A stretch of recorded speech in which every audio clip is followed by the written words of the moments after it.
Seorang perempuan di Jakarta Barat diserang oleh pria dan dianiaya hingga tewas di depan apartemennya. Motif pembunuhan ini, saudara, masih didalami oleh polisi. Selain di Jakarta, di Sleman, Yogyakarta, juga ditemukan kasus meninggalnya seorang perempuan di kamar indekos. Penyebab kematiannya masih menunggu hasil otopsi lantaran tidak ditemukan tanda-tanda kekerasan. Seorang perempuan dilaporkan diserang dan dianiaya hingga meninggal dunia oleh seorang pria di lobi apartemen di kawasan Tanjung Duren, Jakarta Barat. Dari hasil pemeriksaan saksi sementara, korban yang saat itu baru keluar dari apartemennya secara tiba-tiba diserang oleh seorang pria dengan menggunakan senjata tajam dari arah belakang. Korban mengalami luka di bagian leher dan langsung meninggal di lokasi kejadian. Pelaku sempat melarikan diri, namun langsung berhasil ditangkap oleh petugas keamanan apartemen dan warga.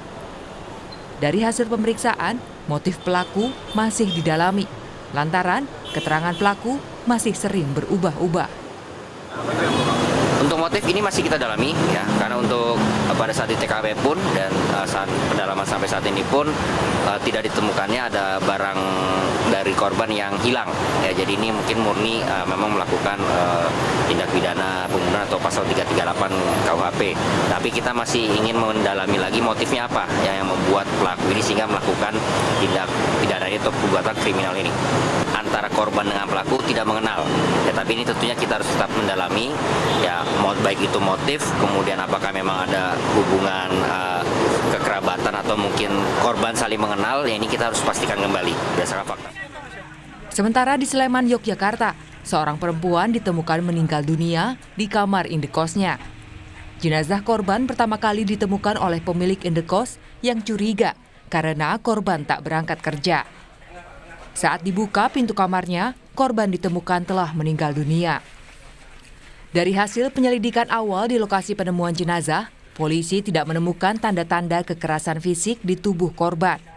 Selain itu, polisi juga menyebut tidak ada barang milik korban yang hilang. Ya, namun identifikasi awal dari olah TKP tersebut tidak ditemukan tanda-tanda kekerasan ataupun penganiayaan.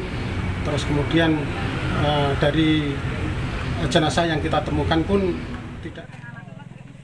Untuk memastikan penyebab kematiannya, jenazah korban kemudian dibawa ke Rumah Sakit Bayangkara Polda DIY untuk diotopsi.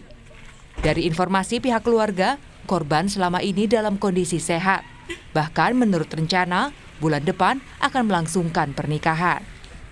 Tim Liputan, Kompas TV.